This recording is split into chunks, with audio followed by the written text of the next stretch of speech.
Good evening, I am Christopher Balzano. And I hope that this is Ella Balzano. This is Ella Balzano. And welcome to... Spooky, scary stories to tell in the dark, the near dark. Near dark. Spooky stories to tell in the near dark from Tripping on Legends with kids. And it's a very special episode in that it's an episode I didn't want to do. But Ella's making me do it. So I figure if Ella's making you do it, then you totally have to. Because there are two reasons why. The first reason is we have not officially published last week's live episode. And last week's live episode was all about these really creepy, scary things we were going to do, urban legends, because we had a backlog of things to publish, right? I had to publish the Flushing the Toilets episode. And so I had to wait to release the Urban Legends episode so that we could have a week to do it. So I was like, you know what, I'm just going to let it lie. But Ella really wanted to come on. And a few odd things happened this week that made it kind of, when she suggested doing this tonight, made it so that I was like, you know what, that makes a lot of sense. The first of which is, for those of you guys who know, you always look spooky. Wait. For those of you guys who know, most of you do, I'm a school teacher. And one of the things I'm trying to do this week is to try and spark some kind of interest in just some kind of creativity, some kind of, and one of the things I decided to do was to hold these kind of fireside spooky chats with my students starting this week. And so what I'm going to do is every night I'm going to tell another creepy legend, and it kind of has a dual purpose. The first purpose is to inspire them, to entertain them, for them, and the second is I'm starting to do some virtual library gigs. And so this is a really good opportunity for me to try and perfect how to tell these certain stories. So it's going to be it's going to be helpful to do that. And so that was already in my mind. And then I was on a radio show this week, and the host suggested that trust me, this is the way I look best. The host suggested that I record one legend a month for his show and pre-record it, and he'll insert it into the show. And so I was like, well, that's a really cool idea, and it'll get me to actually physically write these things down. And so I was like, well, this is really cool, like this idea of the story, right? So here at Tripping on Legends, we specialize in breaking down ghost stories, right? Yes. And talking about why the ghostly legend is the way it is, and why, what it connects to, and all this kind of stuff like that. And sometimes it gets in the way of the story, right? The analytical part of it almost kind of trips, if you will, trips on the actual story itself. It almost kind of, I hate to use the word debunk, and I wouldn't, but almost kind of makes it insignificant. So tonight we thought we would just throw out some really creepy ghost stories. And we encourage you guys to call in with your stories as well. The number is 813-418-6822. Excellente. And we would love if you called in. And so for us, at least, one of the rules for this is it has to be like a published story, right? It has to be. Really? Well, we all chose stories from books, right? Yeah, but that doesn't mean we really necessarily have to. Well, what was your handle on the book? Okay. Well, a book is published. Well, you could have like a ghost story you got from the internet, or like a ghost story of your own experience, or something. You're talking like about people calling in. Yeah. Yeah. I'm saying for us it has to be. But you for us in the audience, you can just call in and tell your ghost story. Yeah. I'm talking about rules for us. There are no rules for the guests. Also, look, this is like really scary. Ready? Sometimes I wish my daughter would come back alive. All right, good. So, we're gonna share some. We've got some really great books here. Ella, are you gonna go first? No, I want you to go first. You want me to go first? Yes. No. Okay, so The first book that I chose, I've talked about it on the show several different times, and if you're from New England, you know this book, and that is The New England Ghost Files. I've heard multiple stories from this, and they're all great. They're not all great, but most of them are great. This is a story that I tell all the time to my students. So when we're talking about how to write a horror story and elements of a good horror story, and I actually do this as a lesson in what do you call it? Writing? No, a lesson in using your five senses to tell a story. Uh-huh. And so that's what we use ghost stories for. That basically is just my excuse for actually being able to do ghost stories in class without getting yelled at. So, are you ready for the insane ghost of Mrs. Boucher? I think I've heard this one. I'm not totally sure. When Tina and Kenny Lusk, both professional pilots, purchased their Waterbury, Connecticut home in June of 1960, the elderly seller felt obliged to warn them about a disturbing presence in the attic.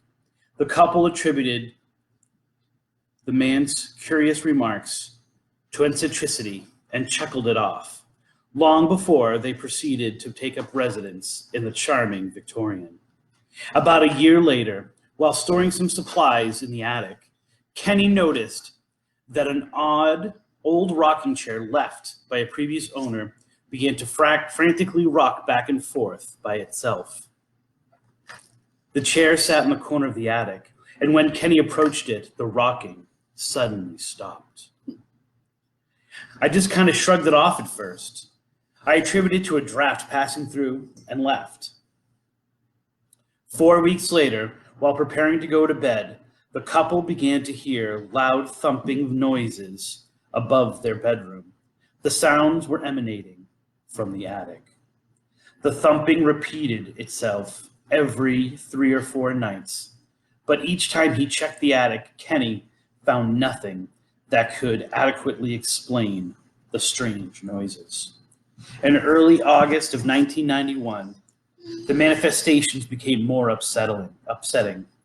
While playing with her dog out in the yard, Tina glimpsed a movement in one of the attic windows. She looked up, and through the window she could see a dark figure moving strangely. The figure seemed to be dancing. I couldn't make it out well enough to tell if it was a man or a woman, but it was twirling and throwing up its arms as if in a dance. Immediately fetched Kenny in the attic, and the couple rushed upstairs to check. Finding nothing, they came back downstairs where Kenny began to poke fun at her. He told me that I was letting my imagination run wild because of what the seller had told us. Still, I didn't see how he could take it so lightly, considering he himself had something strange happen to him. But I guess he just wasn't ready to accept the idea of a haunting. He's a very rational person.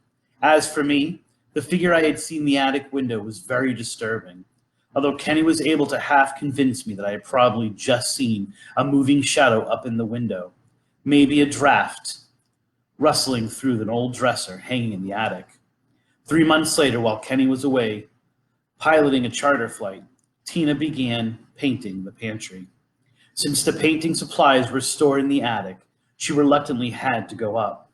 While I sat there, I couldn't believe how nervous I was getting. My whole body was shaking. Still nothing unusual happened. I went back upstairs feeling a little more relaxed. That afternoon, Tina made several more trips to the attic for additional supplies. I got more and more relaxed each time. But on the 4th trip up, all of that changed. She's grabbing my hand, which you guys can't see on camera. I hate this part. While bending over a box, Tina began to hear a strange tapping sound coming from the corner of the attic, where an old Raggedy Ann doll propped up on a chair. When I looked in that direction, I saw something absolutely bizarre. You're going to think I'm crazy, but, well, the arms of the stuffed doll were clapping and moving frantically, like some invisible force was manipulating them. I just froze and stood there in an absolute terror.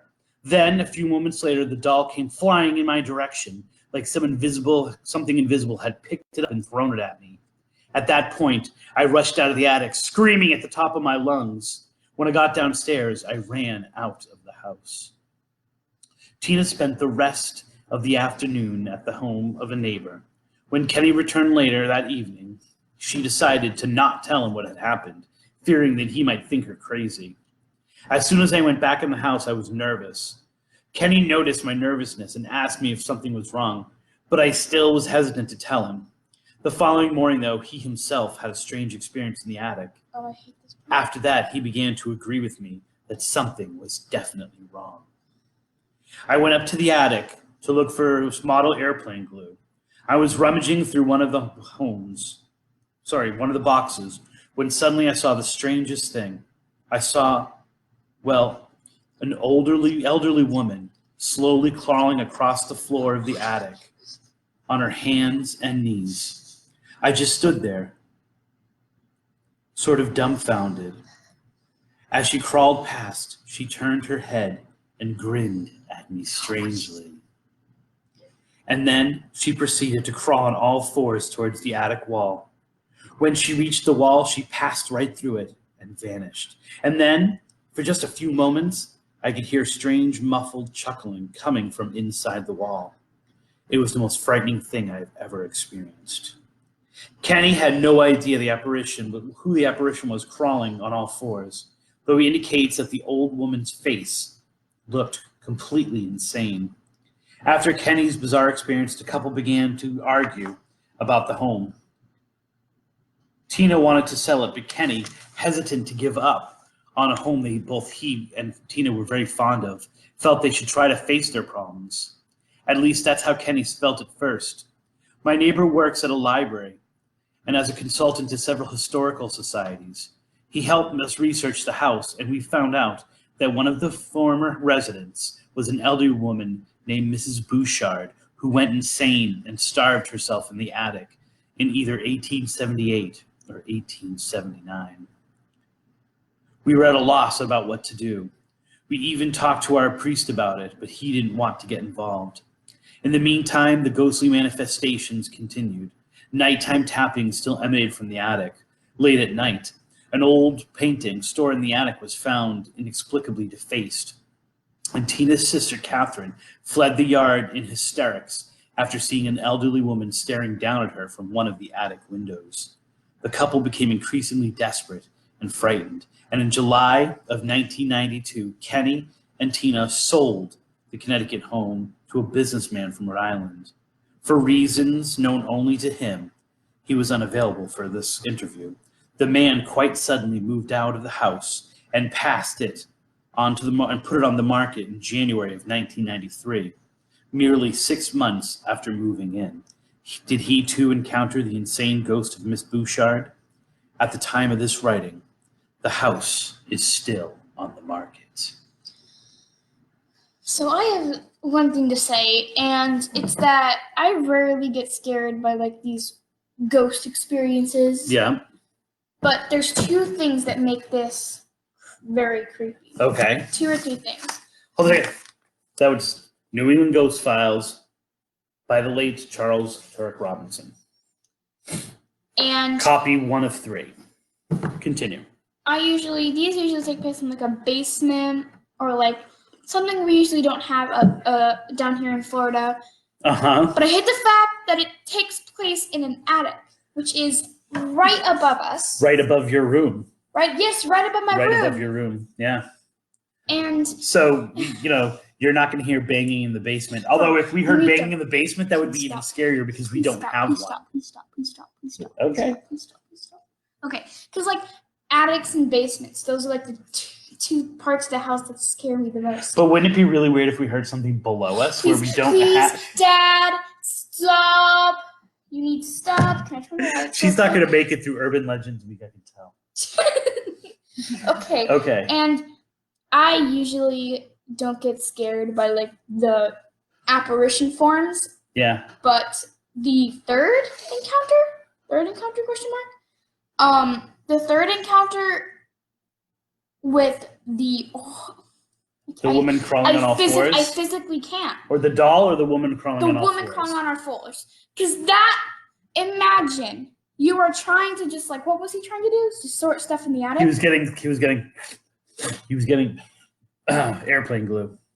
Okay, Okay, so he's getting air. Imagine like She going. doesn't get that, but you guys do. Imagine going to get like a model glue, Mm-hmm. and then turning around. All of a sudden, elderly lady crawling on all fours like a psychopath, grins at you like this. I would pee my pants. Yeah. Yeah, and you've been And I known would to get be. scared. I know, but that's something pretty scary, like seeing something, and not only seeing something, but seeing something that then acknowledges you. Remember, she turns her head and gives him the smile. Like that's like, Can I turn the lights? Like I can't. I physically can't. she has to turn the light I on. physically can't. Okay, go ahead, turn the light. Okay, she's got to turn. She's turning on a light over there, so physically we are still can't. in the near dark, I guess technically. All right, that's my first story. So I obviously hit a winner because I freaked you out. Okay, So I do. I think like you remember because you read me a bunch of things from that book, and like I wasn't scared of any of them, but I do remember that I was scared of that singular one. Okay, so it's your turn. What's so bright up there? Why is that like one window so bright? Oh, it's because that's. Oh, it's because you turned the light on there. It's the reflection of the light. Okay, so this is from a book that I got for getting 3 AR goals because school, and this is called 13 Chairs. And this book is basically about a boy. It's very Decameron. Go ahead. So it's basically it's about a boy who has who's standing in front of a door and has no memory of how he got there at all whatsoever. And so he goes into the room. And there are people sitting at a table, and there are 13 chairs, and 12 of them are full, and one of them is empty, and he can tell that the one seat is left for him. And so basically they go around the table telling their stories, and when they're done with their stories, they blow out the candle. I haven't read all of it yet, but it's going down to the last few people, and this guy's serious. He doesn't have a story to tell yet. So is the idea of the story that they're all dead? No, oh, okay. I don't know yet. It's just kind of strange. Okay. But I will be reading my favorite of the tales that I've read so far in the book, and it is called "Let Me Sleep." Let me sleep. Can you hold it open? Because I want to do it. No. You told me I could. Yeah, afterwards, you're supposed to blow it out and then light it. What, this? Oh, you want to do that during the story? Yeah. You're crazy. It's going to last 10 seconds. But okay. She wants to do a spooky thing. So go. Spooky things. Continue. I forgot. Towards you. Bro. And snap. Support it from behind. It's physically not working. Why don't you just do it in the other candle? That works. Okay. It began in the marketplace. William Cobb liked markets because crowds were very helpful to him. Oh God, that's burning quickly. I told you weren't going to be able to get into the story. I'll light one at the very end. Continue. Okay, can you hold it yourself now then? Yes. All right, good. It began at the marketplace. William Cobb liked markets because crowds were very helpful to him.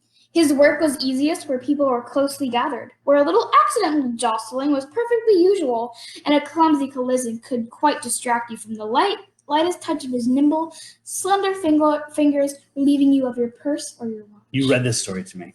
I did. You did. I remember it now. Okay. There was a better choice of victims in a crowd too, and people brought their money with them on market day. The sturdy, young, fair-haired man in the leather waistcoat, though, was not the type who would usually spark William's interest. He knew what to look for to identify a worthwhile victim, and this young fellow showed very little promise. He looked poor. His simple clothes were clean enough, but showing their age. His shirt was a little frayed at the cuffs, his trousers at the knees and hems. What is more, he looked alert and strong. So the possible gains from robbing him were slight, but the risk of getting caught and probably severely beaten for his troubles was high. And yet, for some reason, William did not immediately search for easier pickings. Something about the young man held his attention and provoked him in a sense of dislike. The man was buying flowers. Oh, he was so undoubtedly in love. And these were a gift for his sweetheart, no doubt. How sickening. The young man took a coin from his purse and bought a very modest posy. Yeah. It's like rhymes. All he could afford, probably. Then, as the young man accepted his change, William spotted a glimmer of gold on his left hand. I'm going to push it real quick. All right. A sly glance as the young lover waved goodbye to the flower girl confirmed this to be a wedding band.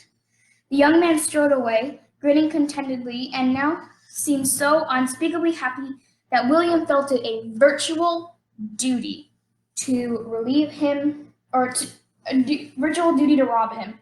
He would deprive him of his wedding ring at the earliest opportunity. It was, William was sure, the only thing of any real value that he possessed, so taking it would be all the sweeter. So William followed him, observing the young man with a keen eye, noting anything that might prove useful in this task. He was quite brilliant at picking pockets, a master of the craft with sly, quick hands of a conjurer. To take a ring directly from a finger without detection, that was a more difficult task. But if he could invent some excuse to shake the young man's hand, then it might be managed, he thought, if the ring was not too tight. Why, thank you. The young man's business in the market was swiftly concluded. He bought a spade, after much indecision and a good deal of tiresomely good-natured haggling, then took himself away by foot along a lane out of town. William followed him, some way behind, awaiting the best moment to make his move.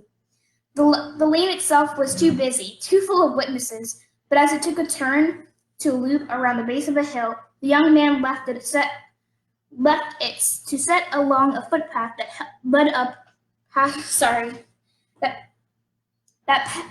led past the woodland at the crown of the hill. Keeping his distance, William followed the young man as he dawdled uphill, whistling happily as he went. William hated that. He really would have to put a stop to it. He had devised a plan, but for it to work, he needed to approach his victim face on. He left the path and ducked off, still unobserved, into the woods and raced through it at what he hoped was a safe distance from the path until he judged he must be well ahead of his prey. Then he turned out of the woods, found the path again, and walking slowly, headed back along it. He soon came to a point where the path turned sharply around the edge. I lost it. Of the woodland. Put it up here. Get more light. He stopped a few paces short of the corner and waited. Once the whistling grew loud enough that its owner must be about to appear, William set off walking quickly down to meet him. As the young man appeared around the corner, William feigned surprise as he collided with him, knocking him off his feet. The newly acquired spade clanged to the ground as its hapless buyer thudded down on his backside in a patch of wildflowers. William stood over him, offering his left hand to the dazed young man to help him back up. "Oh, I'm so sorry," said William. "I didn't hear you coming, and then I'm afraid I must have tripped. Are you all right, my dear sir? What must you think of me?" And by the time he had hauled the fellow upright again, the ring had easily slipped from its owner's fingers into William's helping hand. It was beautifully done. It was all William could do to stop himself from grinning at the artistry of it. To conceal his glee, he stooped to pick up the fallen spade. Oh, no harm done. The young man's fall had apparently knocked any of the innocent joy from him. His boyish grin persisted even as he swatted a bee that had been disturbed by the flowers. William grinned back at him, at least until the bee came his way. It was flying straight to his face, so, his right hand still being gripped around the spade, he raised his left to swipe at the creature with an open palm. He realized his mistake at once, but there was nothing he could do about it. The ring fell to the ground, and it struck a stone with a piercing metallic note that seemed to resonate for an eternity. The young man's big, open, honest face gazed down at it in bemusement, then up at William, full of sad betrayal. Without a thought, William swung the spade hard at its head, and the man dropped like a felled oak. This is the spade. William waited a moment, the spade held ready to strike again, but the young man lay still where he was fallen. There was something unnatural about how his neck was twisted so far around, and his chest was still. William was sure that the blow had not been enough to kill him, but somehow he had contrived to break his neck as he fell. He was dead. This was very inconsiderate of him, but at least he had provided William with a spade. He dragged the body away into the woods and there dug as deep a grave as he could manage and buried it. He scattered leaves and twigs over the freshly turned earth and then, because it amused him, the flowers from the market. Ooh, it's cold. He dropped the spade a good distance from the grave, rejoined the footpath, and walked quickly on. He didn't stop until past dusk. He took a room at the inn in the village. He had by then reached a safe distance from the scene of his crime. Oops. 2 days after he was in the country. 2 days after he was in the next country. Continue. A week later in Norwich, there was a man there whom we had known for many years, though neither of them knew the other's name, and William stole to him the spoils of his recent endeavor. He kept hold of the ring, though. Even so, he had had a profitable time of it in the previous weeks and found himself temporarily wealthy as a result of the sale. For the next few days, William set about the task of lightening the load in his purse. He took a good room at a couching inn, ate well, drank heavily, gambled, and indulged the company of a great number of friends, some of whom he did not actually recall knowing.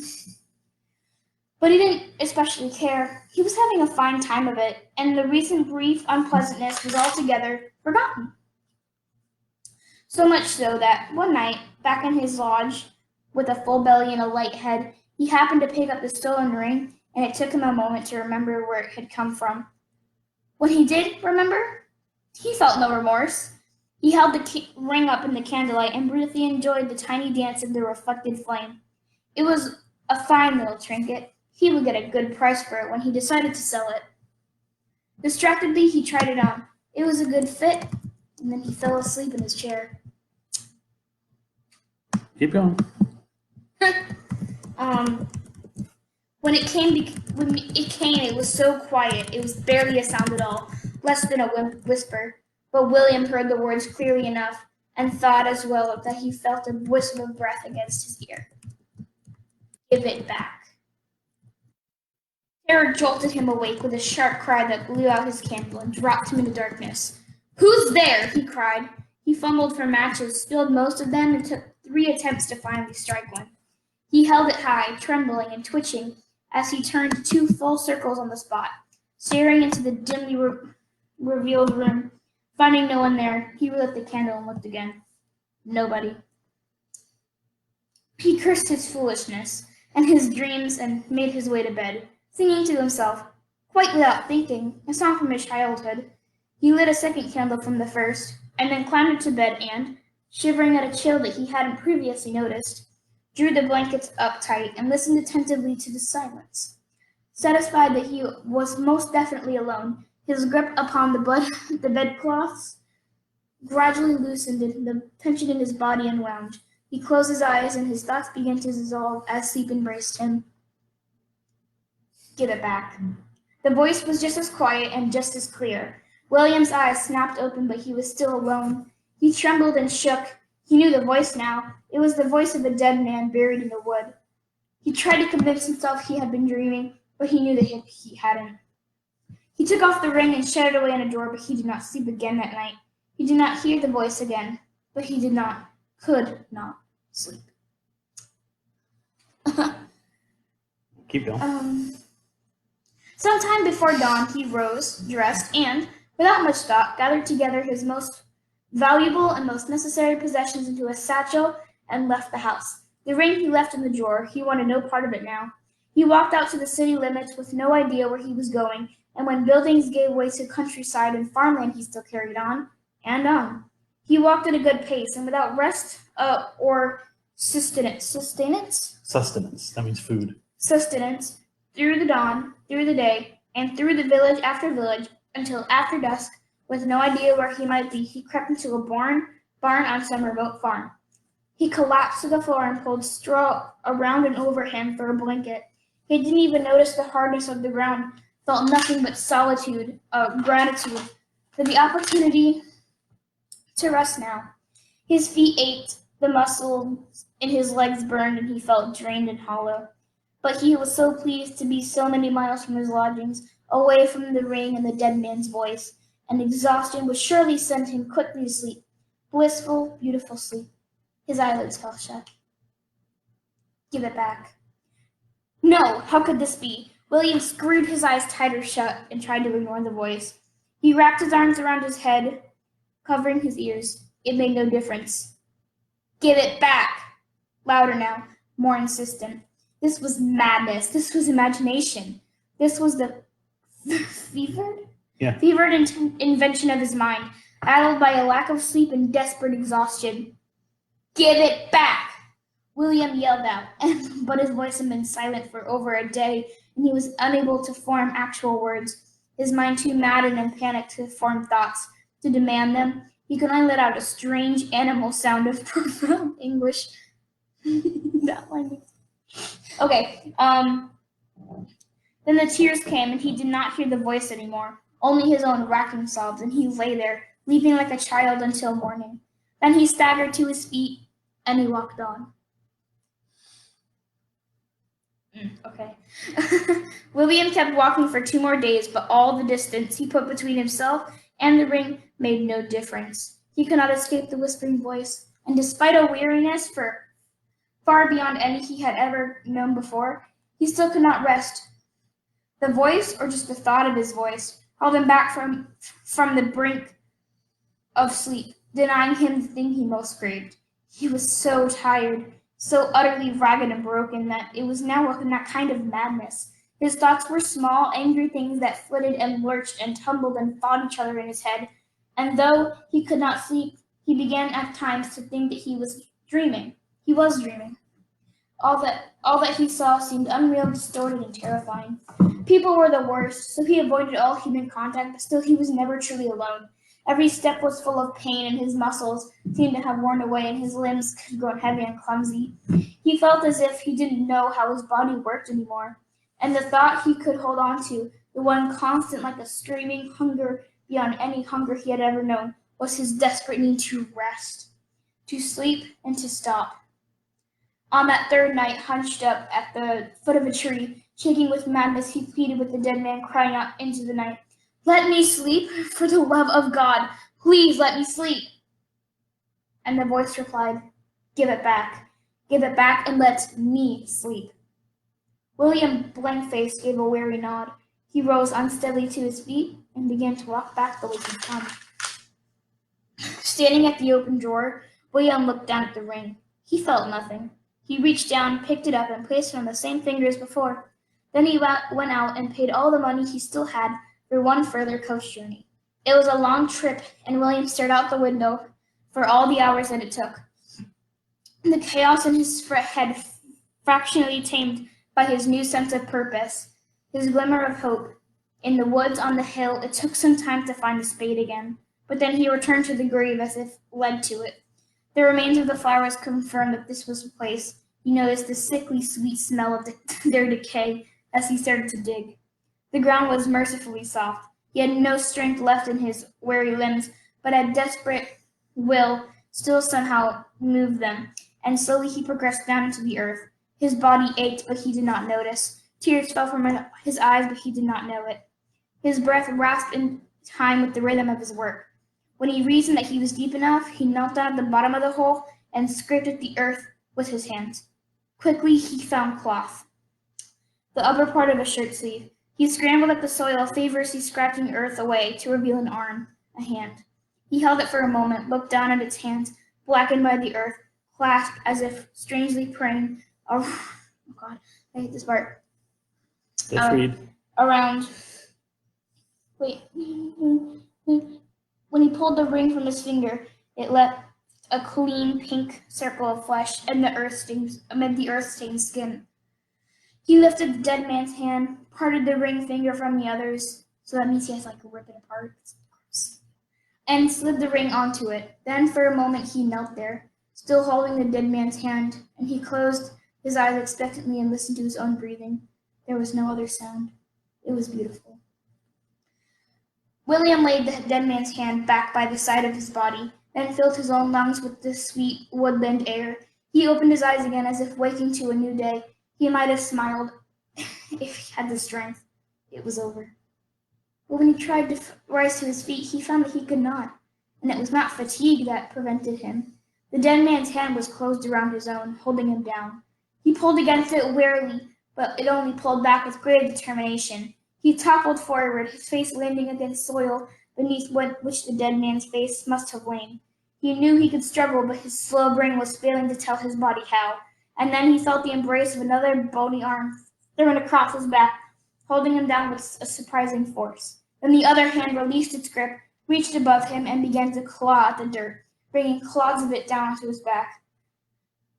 William made no sound, barely resisted, as the soil piled over him. After a while, the left arm held him, while the right pulled down more earth, and more, and more. And the weight of it was like bedcloths, and as more fell over his head, there was darkness, there was a smell of earth, and there was darkness. He knew he must not sleep, he knew he must not, but he was just so tired. I blew out your candle like you asked me to. Yeah, thanks. But it didn't burn very much. That's okay. You can realize. All right. All right. I love that one, man. I totally forgot how that one ended. I remembered the part about the give it back. Give it back. But I totally Give it back, man. forgot about the last part. Ow! Fuck! Oh, it's fine. That scared me. It burnt me. I know. What did I tell you about lighting them though? When you put it up like this, it burns faster, right? So there, we had child using fire as well as swearing. Although you caught yourself a little bit that time, so that was good. You're learning to not use the curse words, especially on air. I said bug. Yeah, sure. I said the folklorist in me wants to totally tear that apart, but that's not tonight. no. Tonight is about the story. No. Yes. It's about the story. I know, exactly. So I did you think like it? I love that story. I forgot that it could get dragged him into the grave at the end. I totally forgot about that. Yeah. I was going to suggest that you get a flashlight as well, so you can read couldn't yours with a see flashlight. very So much. why don't you go get a flashlight really quick and shut off that light? No, but like this light is here for mental purposes. Nope, no more mental. Where's the flashlight? In my room, and with the equipment. Well, do you want to explain that one, and I'll go get it then? Yes, please. All right, make sure you're on camera. But yeah, this book is really good. It's got like a bunch of stories in it, and there's one called Tick Tick Tick. There's one called The Red Tree. Oh, I like that one too.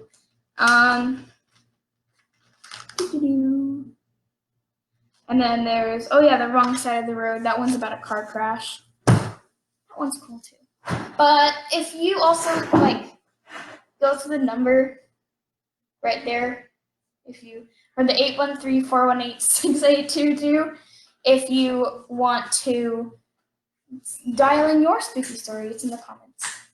There you go. That light's now off. This light's now off. No, but that's for mental purposes. No, Nope. Dad, it's for mental purposes. You've got the light on right over there.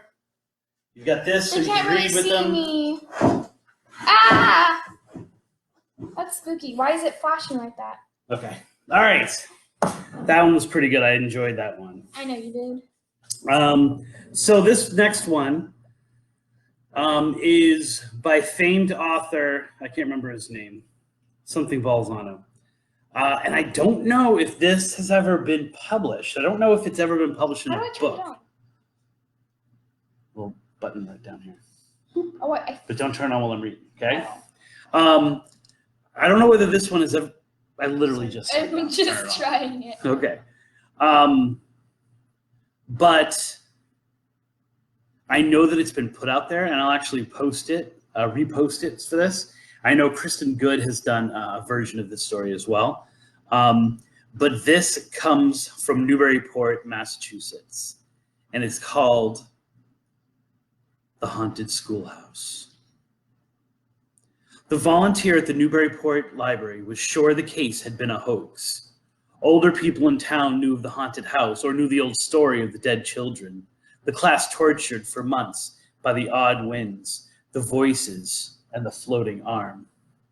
The children had seen the ghost of a boy in their classroom, but it had been disproved over 130 years before.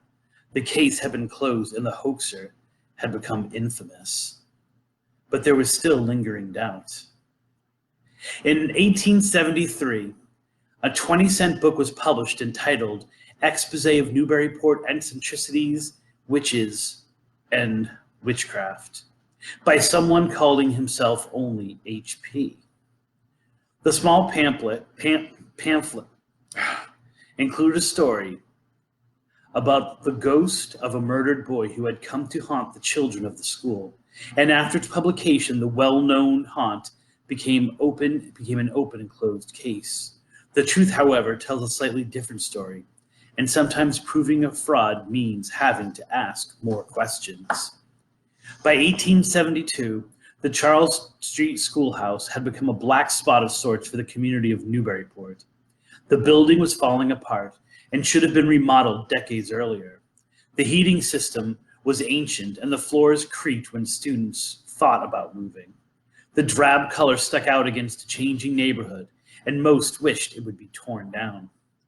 The school was a way station for the unwanted, untidy children of the town and the leftovers from their communities. They were the wayward urchins and the special need kids of their time. The 63 desks were always filled, rotating as pupils dropped out to work or because they had become bored. Lucy Perkins, a young school teacher who accepted the job of instructing them, was known as an intelligent but sad woman. She had worked at the school for 2 years, but when she was hired, she did not know about the teacher before her. The school committee kept why several teachers had quit suddenly. The children knew why.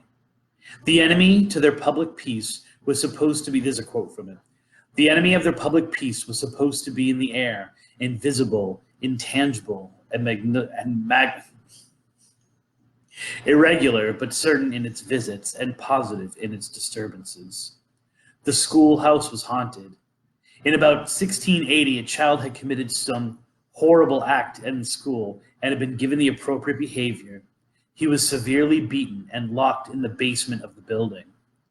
He was left there the entire day, and students were ordered to ignore his cries and moans. When the school day ended, he was helped home and died later that night. The teacher, well within his rights as a disciplinarian, suffered no repercussions. While it is impossible how to say what the inhabitants of the school experienced in the next few years, the rumors say it was well known that the place was haunted before Miss Perkins was hired. She taught for 2 years without record of any negative instances, but late in 1871, things changed. The class had often been made to suffer through 2 to 3 hours of knocks on the wall. They came from the floor, from the ceiling, from the back wall, from their own desks. They often became so loud the students could not work. A loud banging could be heard some days on the front door. Several times Lucy tried to catch whoever was distracted in class, but there was never anyone there, sure. One day she opened the door and felt a person brush by her. The children in the room also felt something enter and go by their faces. Doors would open and close by themselves. A frustrated Lucy would lock the offending door, and they would swing back open when she turned her back. Clothes hanging from hooks in the back of the room would fall off. Students suffered with bad headaches and noises in their ears as atmospheric conditions in the room would change dramatically from moment to moment. A large vent located in the middle of the classroom was used to allow in fresh air. It had a manual latch so heavy Lucy had to use all her strength to open it. Sometimes the vent would open on its own or refuse to move, no matter how much she struggled. Lucy kept 2 bells in her desk to announce class and breaks throughout the day. The bells would often ring by themselves in perfect time and in tones the bells should not be able to make. One time during an outside break, one bell rang so loud all the kids lined up to re-enter the building. Lucy, outside and confused, unlocked the schoolhouse door to find the bell still in her desk and the room empty. The children laughed and decided to start telling people what was going on. The school committee refused to hear her, and most of the people in town believed she was crazy. The story, however, was starting to attract attention. Things intensified when the lights started. While Lucy was conducting her class, a bright yellow light would appear through the window and remain shining like the sun for hours. The light would come through almost every day, even when the sky was overcast and there was no way the sun could be reflecting into the room. Once, while Lucy was conducting her lessons, there was loud rappings from the attic. She armed herself with a stick Another attic story, I swear. and took one of the young boys up with her to investigate. The rapping was replaced by laughing as they climbed the stairs, but when they reached the top, they found nothing. As they searched, they began to hear the same laughter below them on the bottom floor. Running back down the stairs to try and nab the culprit, they found no one nearby, and again heard the laughing upstairs. Until now, the ghost had seemed playful and taunting, but never really caused harm. It was a nuisance, but the class pressed on. But then, in 1872, the ghost finally took form. The children began to see an oddly dressed boy standing outside, looking at them. No matter how many times Lucy ran outside, she could never catch him. The boy's arm then started to appear inside the room. No one ever touched it, but they could see it floating in midair. The hand, the arm, the upper shoulder of a boy their age. In October, things reached their peak. The boy had already made several appearances to the children, but Lucy was finally able to see him for herself. She described him as a boy of about 13, with blue eyes and a sad mouth. His clothes were of an older style, and were brown and faded. Later that winter, the school committee finally decided to do something. The whole town knew of the boy who had died 15 years earlier, and there was no silencing Lucy or redirecting the attention the town and its dilapidated schoolhouse was receiving. They held seances over the next few months to try and contact the murdered boy and put him at ease. The haunting stopped, but most doubt it was communicating with the dead and caused peace to fall to the school. Historical research can be a tricky feat. Old words can be translated and slang can be made understood, but euphemism is something harder to nail down. A prostitute becomes a woman of ill repute. Alcoholism becomes a blackening of the gallbladder. Lost to history is what people really thought of Edward Delancey and his family. Edward lived near the haunted schoolhouse, and his family was described as being eccentric and of retired habits. He was said to be unsociable, but with a good sense of humor and a little sympathy with his loyal associates. Edward had received as a gift from his family member living in Europe some type of glass projection machine that could throw objects far distances by catching the sun and then shining the trapped light. He fiddled with smaller objects before hearing of the odd noises in the schoolhouse and the murdered boy. He decided to project the image of a desolate schoolchild directly into the classroom, all the time laughing at the children down below. When the news came to light, Edward would entertain anyone who arrived at his house by throwing ghosts into the classroom and explaining the methods behind his practical joke. The town considered the haunting solved, and as the author of the pamphlet writes, "Thus has science given the world another proof of its power over the superstition of the day."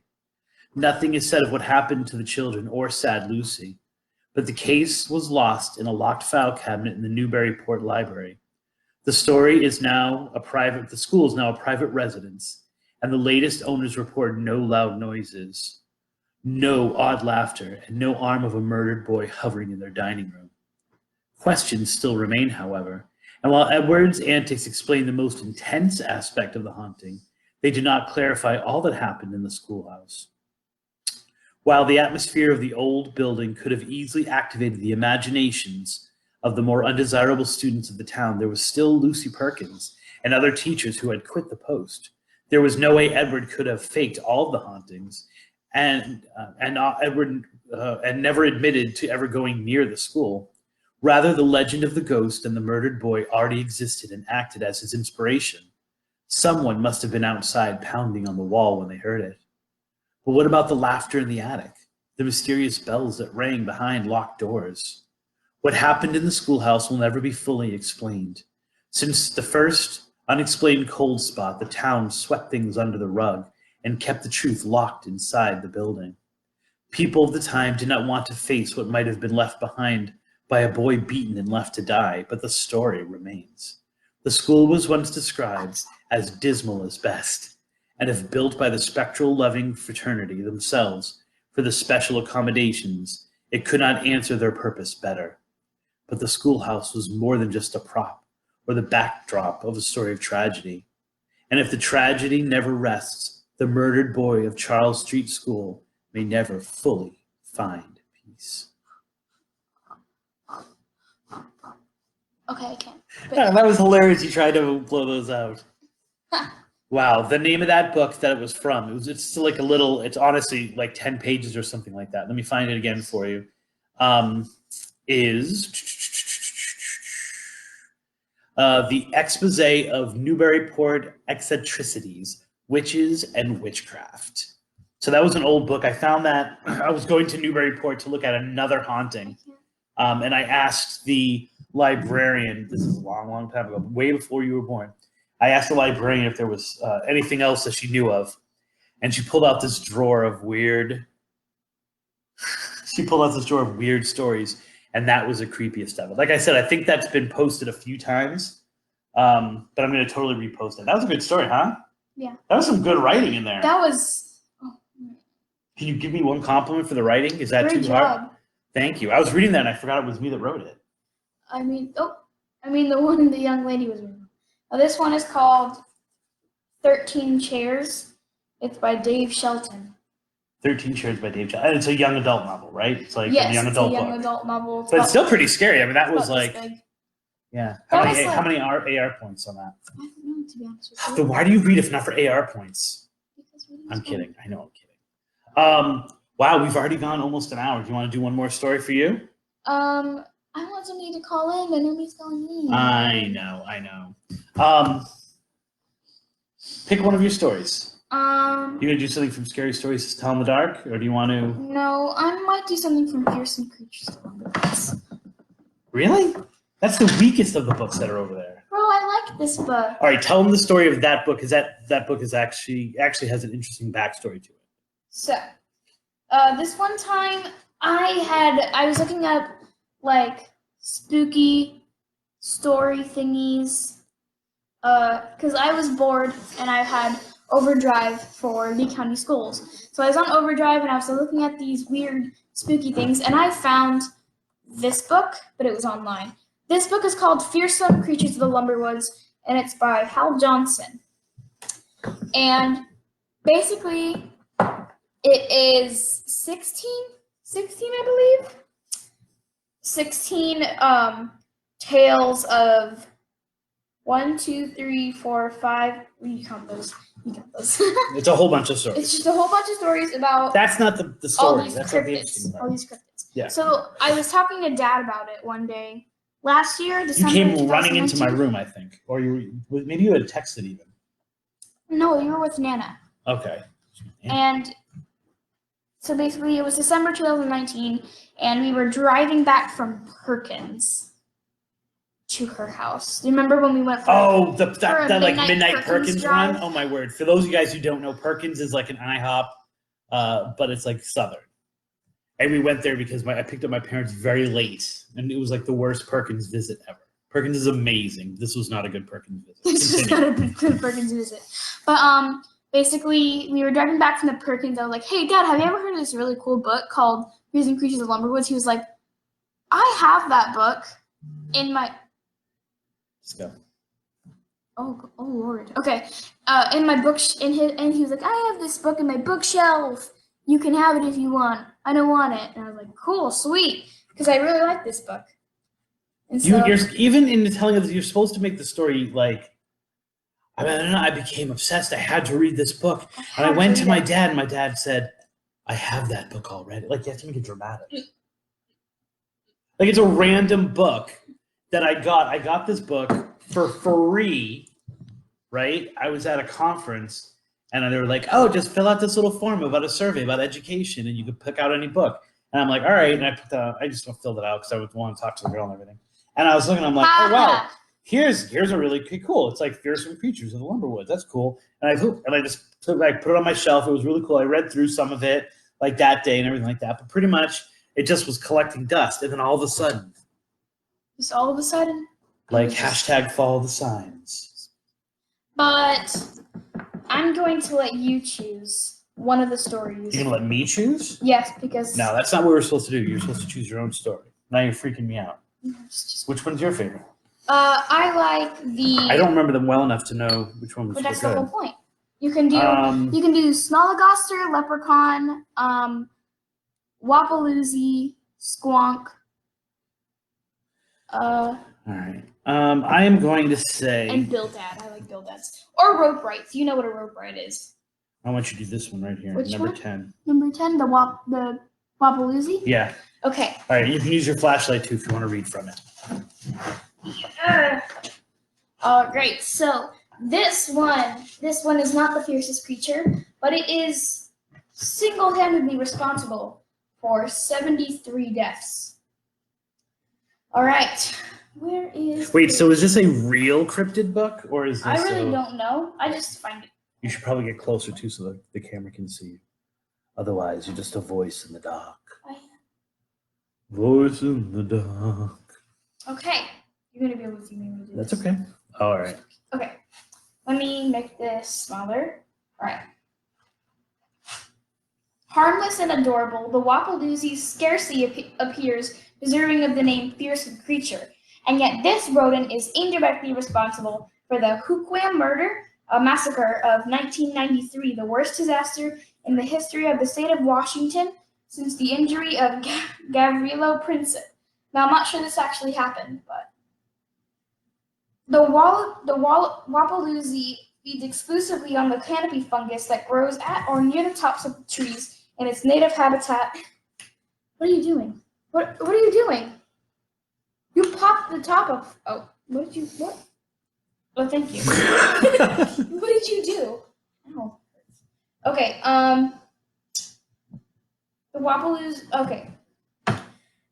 The Wappaloozie feeds exclusively on the canopy fungus that grows at or near the tops of the trees in its native habitat in the Pacific Northwest. A spike at the end of its tail helps anchor the Wappaloozie during a particularly precarious climb. But few climbs are precarious for this creature, as there are no more skilled. You love voices in there? Yes, we do. But few climbs are precarious for this little creature, as they are no more skilled or fanatical climber in the animal kingdom. It lives a completely arboreal life and existence, and knows no other joy than ascending. Baby, you can't do that. That's shining in people's eyes. In search of the fungus that makes up its diet. Even a monkey falls out of a tree sometimes, sages say, but the Wappaloozie, never. One October in 1993, local entrepreneur, is that how you pronounce that? Mm-hmm. Entrepreneur? Yep. Martina Kasprat.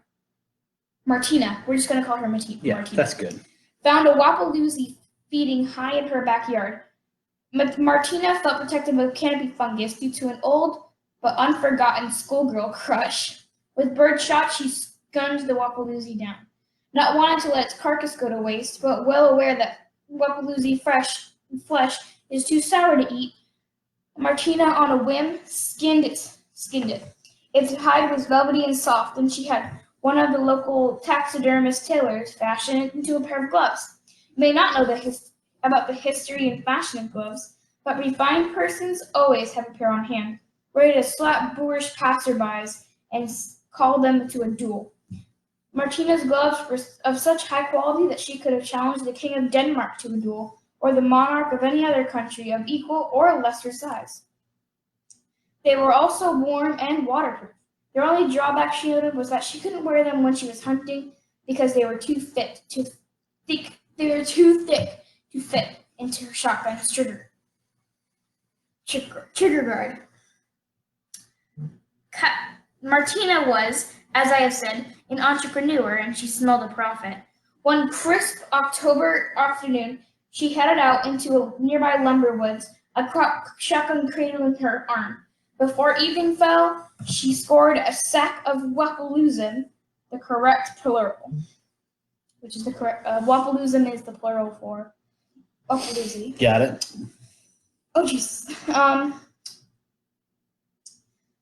Making gloves from the creature's skins required more technical skill than she possessed, but she was able to skin the Wappaloozum and fashion their skins into simple scarves, which she took to the church bazaar that weekend. 73 scarves she brought to the bazaar, and 73 scarves she sold in the first few hours. The entire Huquam chapter of the Bird Watchers Fellowship Society found them so enticing they adopted the scarf as part of their official uniform. Pastor Jethroson bought two, one for himself and one to bring to his sweetheart. Monica Greenbaum said she would probably wear hers when she led the afternoon nature walk. Sorry. It's okay. While the simple townsfolk, preening in their new... What was that? I don't know. Maybe it was the Wapalog. Wapalooza. Hollapalooza. While the simple townsfolk, preening in their new scarves, went off with Monica Greenbaum to admire the foliage, Martina headed home and busied herself around the house. Donning her gloves, she went outside to rake leaves, but no sooner did she... Some of this is going to be a little bit more violent, so... Just go. Just read, dude. So... I got this pop. And no sooner did she take a rake in hand than something startling happened. As the gloves touched the wood handle, they leaped off Martina's hands and scampered up the shaft. She tried touching the gloves to an axe handle, a wooden chair, and finally to a tall fir tree.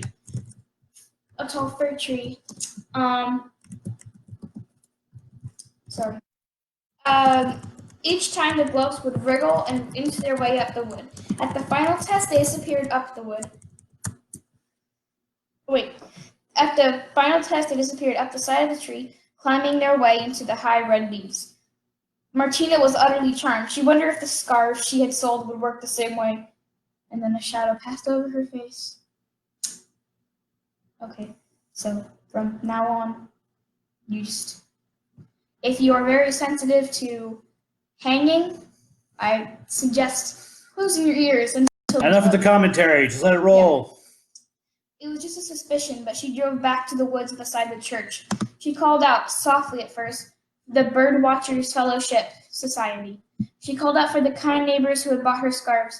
She followed the trail of the nature walkers, and perhaps she felt a little sick with worry of anticipation. Only a slight echo answered her call.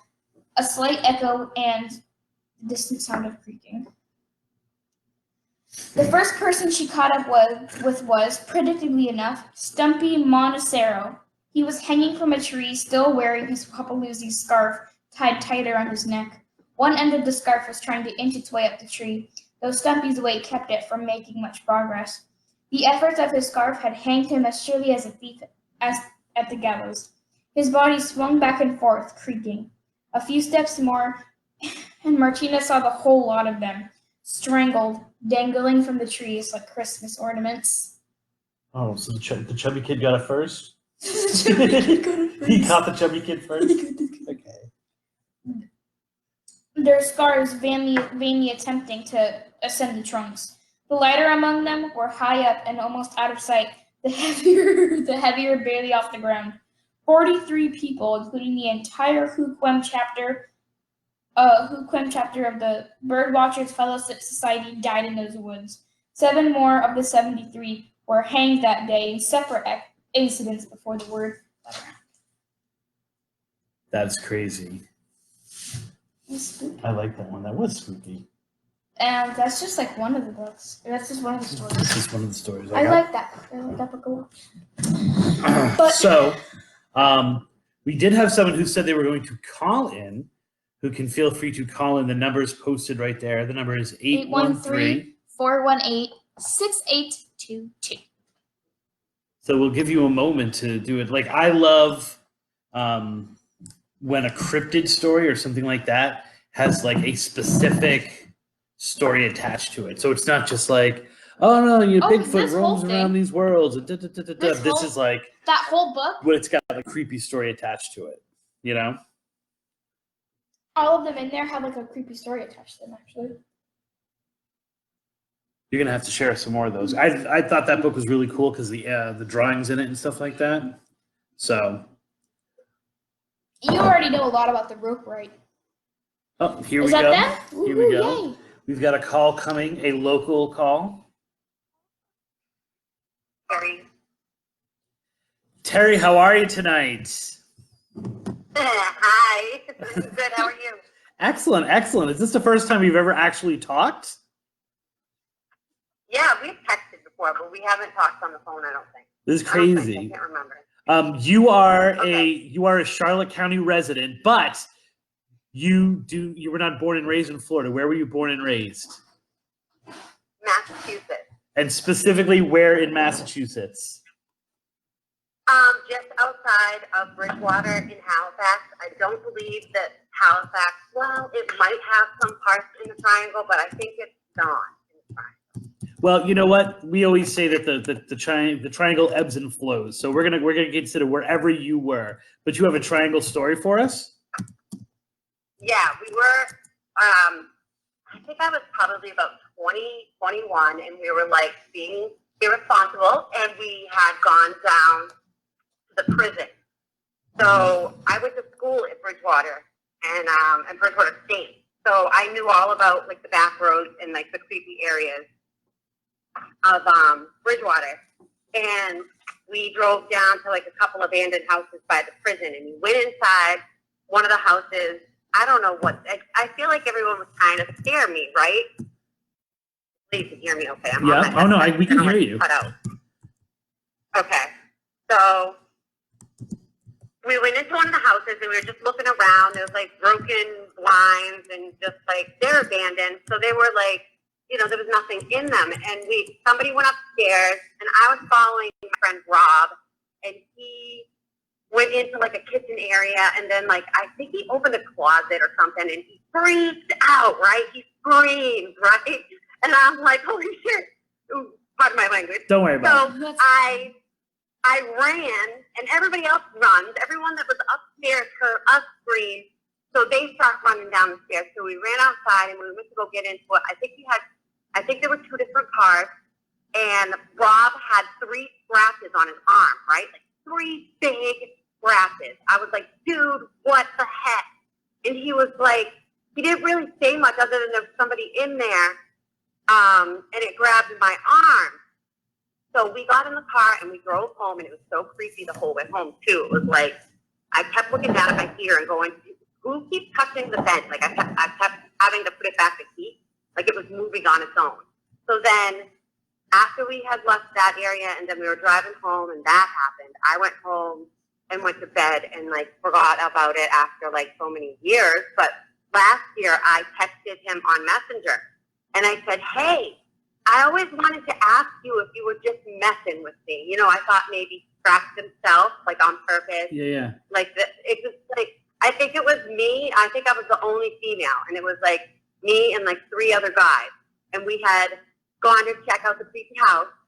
And I have pictures of that area too. Like I took pictures of like stairs. It was like concrete stairs, and the house must have been torn down. So they left the concrete stairs, and I thought it was a cool photo op for my photography class. So it's just the stairs? And the stairs go nowhere? Yeah. Oh, yeah, that is just creepy. like 3 steps that would have gone into a house, and they're not there anymore. So I have pictures of the area too, and I never really looked in the background. You never know, because you can always catch something. So I messaged him on Facebook like last year, and he was like, no, I wasn't kidding. And he had to have someone come into his mom's house at one point. Not that I know. I don't know if he did it or if it was another reason, but he had to have his house exercised. Shut up. Not kidding. Right? So whatever it was. Unless he was followed him home. Yeah, it's great. What's really weird about that is 2 things. One, that you guys went on like what we would call a legend trip, right? You all went to this scary house to get freaked out and have fun, but then you actually had an experience where one of you got hurt. You know, like where one. But then, in addition to that, it followed you home, or not you home, but him. Right? Home. And well, I don't know. It could have followed me home too. I can't remember if this was like before or after, but in my house, like I had a death in the family, but they didn't die in the house. Okay, so that doesn't mean anything, though. It doesn't mean they can't go home if they want to. But I've heard footsteps in my house when I was around that age. I was sleeping, and I woke up. And I woke up because I was like, oh, someone's home. And they walked up the stairs and stopped at my door, and then no one was there. There was no one home. And when I had gone home, like I said, something was messing with my heater. At least I thought. I mean, I was like, well, maybe I'm just seeing things. So when I got home, I went to go to bed, and I like literally, I was so freaked out that I grabbed like some tiger's eye rocks and like slept with them in my bed for protection. Yeah. And then I remember looking up at my alarm clock, and it was black. Like there was nothing. I couldn't see anything in my room. It was so weird. And then nothing ever happened ever again that I know of that I never noticed. But I did. I asked him. I was like, "You were just messing with me, right? Like you guys were just screwing around." He was like, "No, man. Like my mom had to have the house exercised, and That's he crazy. didn't." I know, and I was like, "What?" I'm like, "You're kidding." And he was like, "No, it was like," and he doesn't. I don't think he was blaming it on that day, though. I think that he was just basically saying like, it was for real, and I believe in a lot of things because there was a lot of weird, freaky shit happening at my house. So Did he ever explain what he physically saw in there? When he said a person, did he describe what he saw in there? No, I should ask him. I don't know if I should ask him though. Maybe I shouldn't ask him. I don't want to like trigger. Yeah, but you don't care. He's not like he's your friend or something now. You know what I'm saying? Like, what is he gonna do? Block you? Who cares? No, I mean we're like pretty good friends. Like I don't think that he would block me at all. All right. Like seriously, I could ask him and be like, okay, so all that, like I said, all I remember was being like literally I could see on his arm, and I wasn't hallucinating or anything. There was like 3 big red scratches. Isn't it crazy and I was though? like, dude, it's really crazy though right? when you hear stories of stuff like that. It always seems to be 3 scratch marks. It's always either 1 or 3. Oh, I know why 3. Ooh, that's even creepy. Yeah, Ella, go ahead. Ella's got her reason. Most of the time, yeah, because it's like is you can say it if you want. Yeah, that was really good hosting of you. Yeah, that was good. She went, no, it's okay. You can say it. I'll hold off. That was adorable. It's just, I know, because the number 3, right? The number 3 and 3 together is 6, and then 3 sixes. 3 sixes. Right. 666, which is the devil. And then 3-toed, like goat thing is like goat Satan thing? or whatever. Yeah. Goat. 3 goats. Yeah. But 3 is also. Oh no! I didn't even know that. Wait, what? 3 billy goats? We just totally ruined your night. No, not in a bad way. That's just crazy. I never thought of that because I've been going on and on for there like were weeks 3 now. goats I've in been down that like story, 7 huh? like rabbit holes. And it's the That's same story. creepy. I didn't even think of that. It is, and those stories always have. Oh, wait, here's it. So if you get freaked out by that, just think 3 little pigs and you'll be all set. You're good. Oh my god, not even any better. That's crazy. All right, go ahead. Well, because I've been like down a few rabbit holes lately. So. Yeah, what kind of rabbit holes? Oh my god, all the conspiracy stuff, which I don't think is conspiracy anyway. And besides conspiracy theory, the CIA made up. They made that phrase back in like whatever the 50s or something. So there's that, and then I was like reading all the stuff about the Luciferians, and then that's the whole where the 3 comes up from 3 sixes, and then 3 times 3 equals 6, or 3 plus 3. Mm-hmm.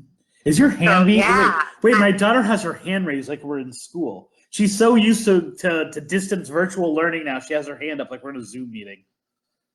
Go ahead, Ella. Do you want to add something? I've also heard that 3 is apparently like to mock the Holy Trinity. I'm not quite sure what the Holy Trinity is, to be honest with you, because the Father, Son, and the Holy Ghost.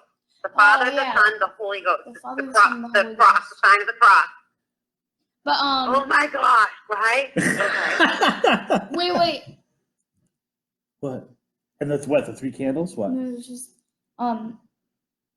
when so do as we snuff this candle, so too do we snuff you from this mortal. You wimp. What did you just do that for? Shame. Oh, okay. I know, but in the middle of the but that's interview? No, but like goats. Oh, because the goat man. Stuff. Okay, I get you. Because goats. Yeah, man, the goat. And I haven't even thought of that. Oh my god. Well, we've given you a lot. You've given us a lot to think about. We've given you a lot to think about tonight. So thank you very much for calling in, Terry. Yeah, have a good night, you guys. All right, you too. Thank you very much. You can text me later if you get freaked out. All right, bye. All right, bye-bye. So we're going to bring someone else in. Someone else said that they wanted to speak as well.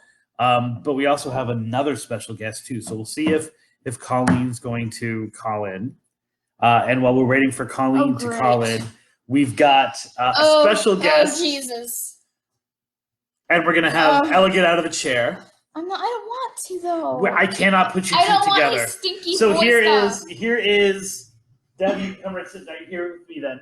Here is the other third of Tripping on Legends. Have a seat. Which chair? Here's the other third. We can't. You stop. Of Tripping on Legends. This is Devin. Okay, do You don't really have to do that, Al. do we have That's too bad. No, he's fine. Because you can't see Can you it. please? He's fine. So, Thank you. Devin, you gotta get I know. to the camera, dude. Devin. I am in the camera. There we go. See if you can see yourself. There you go. All right. So Devin. Yes. Oh, wait a minute. Before we do that, we've got another call coming in. So Devin, you're gonna have to hold off. Colleen, how are you tonight? I'm good, Chris. How you doing? Excellent, excellent. So we're gonna have you tell your story before Okay. Devin tells his story. So Devin, you're gonna stay on camera. This is gonna be your longest stint ever on Tripping on Legends. So Colleen, tell us what you experienced. Was it in the woods? Is this another triangle story? It is. Okay. It actually is. So, I had just graduated from high school in 1982, and I don't remember exactly when all that cult stuff happened, but a bunch of friends of mine and I had gone out riding in my friend's Pacer, no less. There were 6 of us in a Pacer. We were riding through. We took down, what is it, Copacut Road? This is the one that gets all dirt after a while. Yeah. Okay, Like so after a we're day riding in my through Freetown world? State Forest, and we had heard that there was this really pretty little waterfall somewhere in there. So, like a bunch of idiots, we decided to go look for it. So we got down towards Copacut Road, and we had a vague set of directions. We turned off into this little ridiculously tiny wood, path. Terrified we're going to rip the oil pan out of his car. Mm-hmm. But and it was summer, so we got the windows kind of down a little bit. And as we're coming around, we can see in the headlights there's this little jog off to the left. And so we take that, and as we're coming through this, it leads out into this huge clearing. And I tell you, we also talked about it. There was this huge bonfire in the middle of this clearing, and there were people, a couple of them in black robes, some of them just in street clothes. Mm-hmm. And they were just kind of moving around this fire and kind of dancing a little bit. It sounded, and the weirdest sound you ever heard, like, kind of chanting like you expect from a satanic cult, I guess. And all of us screamed. And of course, they all turned around and started chasing after the car. So we're trying to back up all the way through this path that we took, and they're chasing us, and we're screaming like banshees. It was, I can laugh about it now, but oh my God, Chris, it was so frightening. What year was this in? I can't remember. Okay. So I think the murders cannot started in remember. 79 is kind of like when it really started to, like when when Carl Drew was actually caught, if I'm not mistaken. Colleen, do you believe? So do you I believe wonder in, if it was. do you believe in hashtag ahead. Follow the Signs? Do you believe the whole Follow the What now? Signs thing that we say here all the time on Tripping on Legends? Sometimes. No, I actually do. I actually do. It's funny. Wait, not that one. It's funny because so Devin came on, and Devin never comes on our live shows, especially. He does some of our field work. Yes, sir. But Devin has been doing deep dives this week on very specific cases. And can you tell her the cases?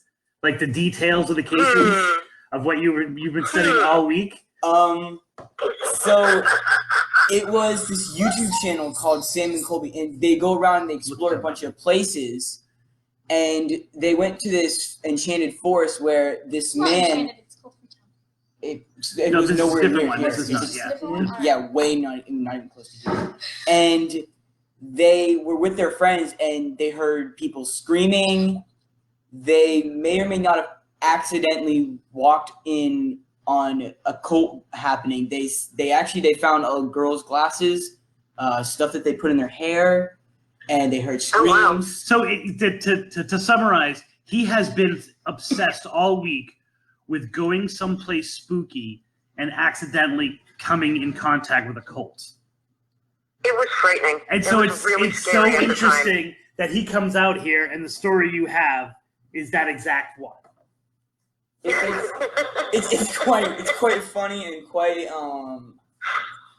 That's scary. You're like, because he then asked me, especially knowing about Dark Woods, he asked me, Dad, has that ever happened to you that you've been out investigating and you've run into a cult? And I was like, well, I've run into a few sketchy people, and I've run into, specifically in Freetown, some people who were, I would call them on the lighter side of witchcraft, but I've never come across the cults in any of the places that I've been to that have cult activity connected to them, whether it's to Devil's Tree here in Florida or all the times I was in the Freetown State Forest.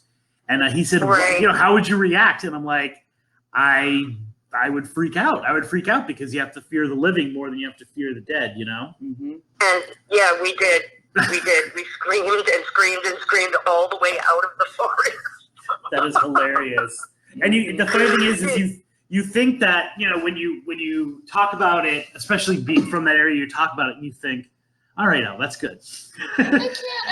You talk about how like, oh, I would ask them what they were doing, or like or I would just be quiet and observe and see what happened, maybe take pictures, and then when those moments happen, it's like, nope, none of that is what you're going to do. We just screamed and noped right out of there. You're Colleen, just like, no, get away. Colleen, thank you very much for calling in tonight. My pleasure, Chris. Have a good night. All right, you too, hon. Bye-bye. Bye-bye.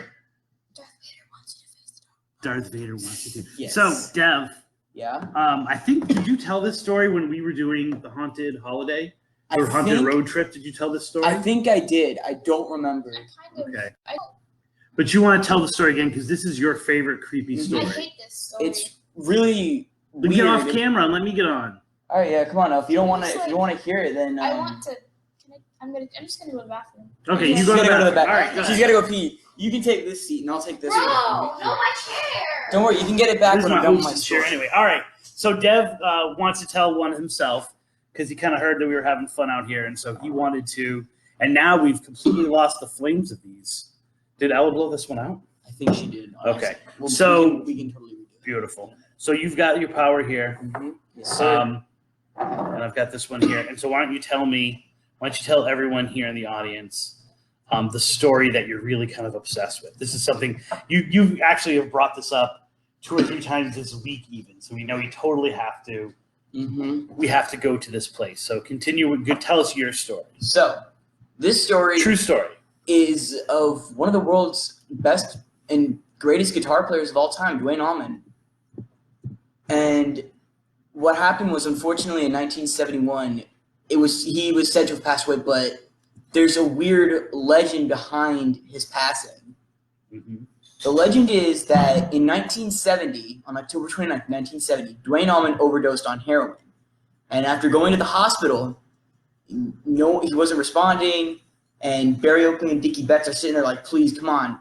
And Barry Oakley went out. I can't remember whether it was raining, but he went out and he said, I don't care if it's God or Satan, give Duane one more year to live. One more year to live his musical dreams. And Dickie Betts came running out and told him, Duane's alive, like, he's okay. And so a year passes, and October 29th comes again, and Duane crashes his motorcycle after he's riding home from Barry Oakley's house. Mm-hmm. They were celebrating the birthday of his wife, and he was coming back and he swerved to avoid an incoming truck, crashed, and I believe the bike landed right on top of him and crushed his lungs. And pretty much kind of killed him. And after going to the hospital, Barry Oakley, pretty sure he went out again and he said, God Okay, is there's Satan. no second one. Oh, there isn't? No. Well, unfortunately, Dwayne passed away on October 29th, 1971, at the age of 24. And what's strange is that it was a year after his heroin overdose. It's exactly a year. Mm-hmm. Yes, It's exactly. exactly a year from when he was pronounced dead from his heroin overdose. And then what's even weirder is that Barry Oakley, the bassist for the Allman Brothers Band, died the same day, almost same week, almost in the same, like not even the same distance, like 4 blocks apart from where Dwayne. It was actually even on the same road. Mm-hmm. He died even on the same road that Dwayne died on. And it was really strange because actually Dwayne Allman and Dickie Betts and Barry Oakley, they would all go to these graves and they would play music because that's what Robert Johnson did. That was his thing, and so they did this, and that's how they came up with a lot of really good music, and it's where they came up with a lot of the names in their songs too, because yes. you can see there are certain places in that cemetery where you can see Elizabeth Reed, you can see Melissa, you can see Jessica, you can see. Unfortunately, these you headstones can't see the that actually whipping have it. post. Well, the whipping post is more like love itself. Yes, sir. So very cool, Dev. Ella, Yeah. why don't you just kind of stick your head here, because I think this is where we're going to end it for the night. Sound good? All right, can't see beautiful. me. You I don't can't wanna see get in you. your head. Okay. I'll lean forward, and you can lean forward There we too. go. All right. So thank you guys very much for coming in and kind of listening to our story time. I would love to hear your stories, even if you couldn't get in tonight. You can, of course, send your spooky stories, even better if it's real, even better if it's a legend. And you can send that to spookytripping@gmail.com. And Spooky Tripping is actually also our Instagram. We're going to thank our Instagram audience who've been staying with us. Our Twitter is at Spooky Balzano. And our Facebook page, which is the kind of center point of all we do, is Tripping on Legends, or it's Facebook /Tripping on Legends, I should say.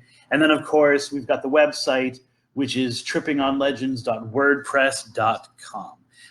And if you want to, if you've either watched this video or you're listening to it on podcast, I'm thinking about opening up those spooky stories, one creepy legend a night in a Zoom session that my students are going to be at. But I was thinking about opening up to the public too. I was thinking maybe the people in the public. So if you think that's a good idea or you would like to get involved in that, please get in contact me through one of those venues. What's up? I want to do something before we end. Sure. What's up? It's like as the ending thing. Or as the ending? Okay. Yeah. So for Christopher Balzano, Devin Balzano, And Ella Balzano. here's Tripping on Legends with Kids, and here's hoping that all of your trips. all the legendary. Okay, you guys got to say it at the same time. Try it again. Okay. And here's hoping all your trips. Are legendary. As we snuff these candles, so too do we snuff you from this mortal world. You win. Have a wonderful night. Thank you very much. We're on stream. Holy